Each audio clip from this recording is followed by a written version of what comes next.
This podcast contains strong language and discussions about relationships, sex, and love. It may not be suitable for younger listeners. This is the Sex and Singapore City podcast, and I am Nick Selena. Hi, it's Nick Selena. Welcome back to another episode of me. And today we are talking about chasing men. It is called Stop Bloody Wanting a Man, because then you get one. What? Say what? What are you talking about? Are you okay? Are you drunk? Have you had too much coffee? Have you lost the plot? No, none of the above. I'm saying, and I wholeheartedly agree with this statement, that you need to stop wanting a man, because then you're going to get one. Okay. Every time in my past dating history, which is way too long to go through, every time I have just gone, do you know what? I'm all right.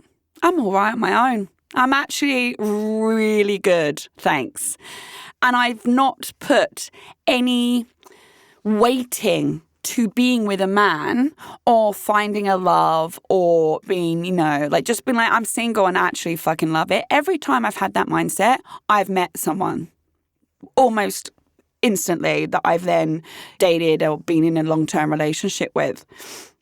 Whenever I have been in a state of loneliness, like I'm not recognizing I'm alone, I'm feeling lonely, which as we know is two different things. I'm lonely, I want love, I want a man, I want something. This longing usually happens actually after a breakup, because you're still wired to wanting to go home to someone. You still miss the company. You still want that connection, the physical intimacy, and having someone that you believe, is your best friend and whatever. When that all goes and you long for it and you're almost like looking for it, it's on your mind. It's like, right, I'm on the dating apps. Right, I'm going to go out every weekend. Right, I'm going to go find a guy. Right. And the chances are that you won't. Do you know why? Because you're giving off this aura of neediness and desperation. Neediness and desperation. But you're not doing it consciously, actually.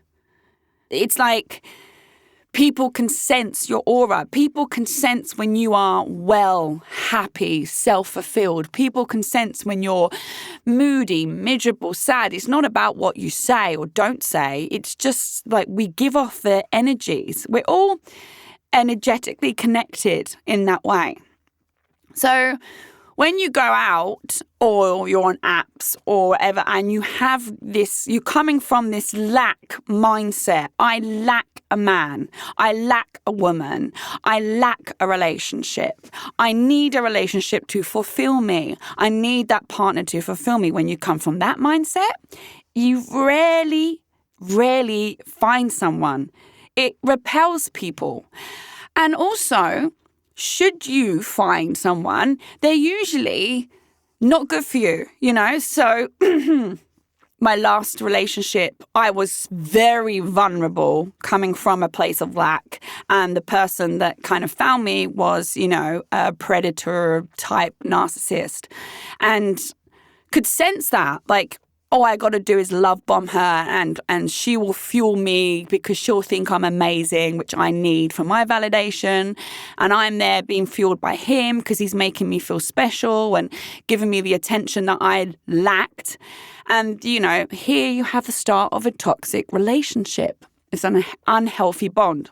So on the flip side, when I've grown into myself and I am single and happily single, and it's not just saying, oh, I like being single. No, I'm really genuinely, authentically not interested in finding a guy, in dating. I'm not like, oh, please, all the hot men leave me alone, I'm not like that.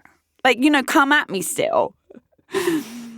Please, come at me. But I don't need it for any kind of life validation. And since I've noticed that I've stepped into this mindset, Oh my God, guys, don't leave me alone. I feel really bad because there's a fair few of them I just haven't texted back. To be fair, in my defense, I gave them my number in good faith. But then I just thought, oh, nah. And it's not about them. It's not them, it's me. I just don't need it. Which ironically makes them want me more, right? It's like always the thing with the dog, right? If you chase a dog, they run further away from you. And if you turn around and you run away from the dog, they then turn around and they chase you. Yeah, it just is what it is. Everyone seems to run away from something they think is chasing them. It's very normal, right? But we don't realize we're chasing men or women when we're in this lack mindset. You are. I used to have a girlfriend who was like really desperate to find a guy. Like we'd end up going to 3 or 4 bars in one night. If there wasn't any hot men in one bar, then we'd leave and go to another bar and another bar, and there was never anyone. And I was like, oh, fucking hell, like, it's exhausting. But there's the desperation element there, isn't there? Because you're not going to a bar to just have fun and like, this is good music. Because like there'd be good music in number 1 bar, but then we'd end up in number 4 bar. And just in case there might be hot men in that bar, you know? It's a lot.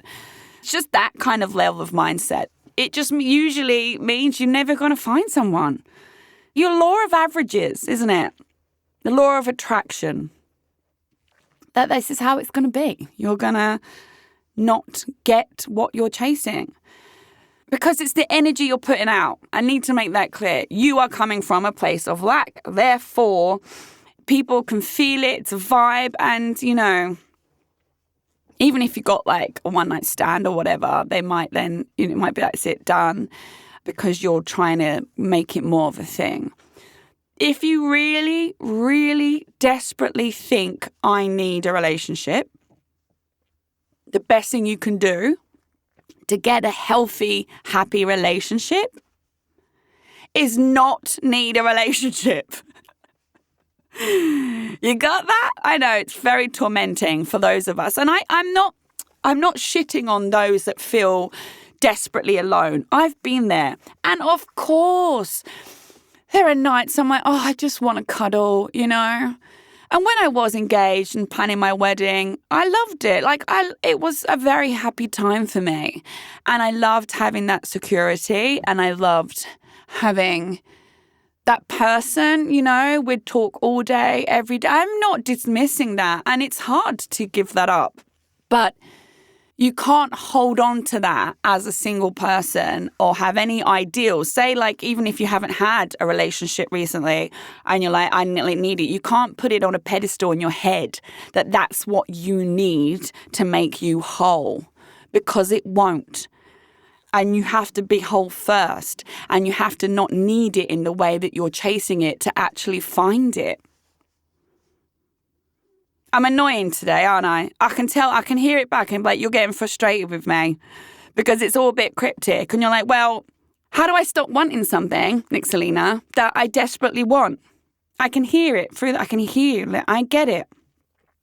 But this is what you need to do.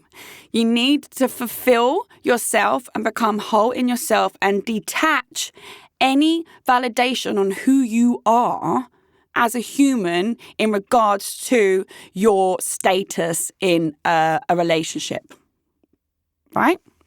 It doesn't matter. You are you, whether you're single, married, dating, seeing, like, it doesn't matter. You need to be whole in yourself. And it's not easy. Lots of people mask this work, this healing work with relationships. Oh, okay, well, I'm all right because I have a boyfriend. Okay, good. How is that relationship going for you? How is it? Sure.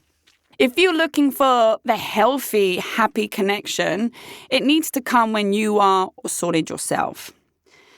And when you're sorted by yourself, you don't look for a man. You don't go out going, oh my God, I must find the love of my life tonight. Because then what happens is you go back dejected and sad and angry and bitter if you don't have a man. Which I've seen a lot happen. Like, well, my God, where are all the men? Why are you focused so much on the man? That's more the question, isn't it? And I promise, take it from me, I never lie. Once you stop wanting a man, you will then get one. And it will probably be a really good one. And it will be someone who is healthy and authentic because they can match you in your space because you are now healthy and whole and authentic yourself. Feel good, right? No? Hate me today? If you have any thoughts on this and any further questions, you can slide into my DMs as always on Instagram. It's at Nixalina, Nixalina. I know it's frustrating. I apologize on repeat for that, but I'm not lying here, right? If you trust me, trust this process, and I promise you it will happen, okay? If you have any stories where you've been through similar, where you've actually stopped looking and then you find the guy, let me know. I'd love to hear some reinforcement stories of this idea and concept that I've talked about today. That is the end of this episode, and thank you for listening. I will see you all next week. Thanks for listening to the Sex and Singapore City podcast. This episode was produced and hosted by me, Nixalina, and recorded at the Splicecast studio in Singapore. I'm available to listen to on Spotify, Apple Podcasts, Google, and all major podcast listening apps. Do subscribe to enjoy a new episode every Monday evening. Please do give me a 5-star review. It helps other people also find my podcast. For more awesome content and features to read, you can check out my website, sexandsingaporecity.com. That's sexandsingaporecity.com. I'm also on social media. Simply search at Nixalina, Nixalina, to find me. Don't be shy. Come say hi.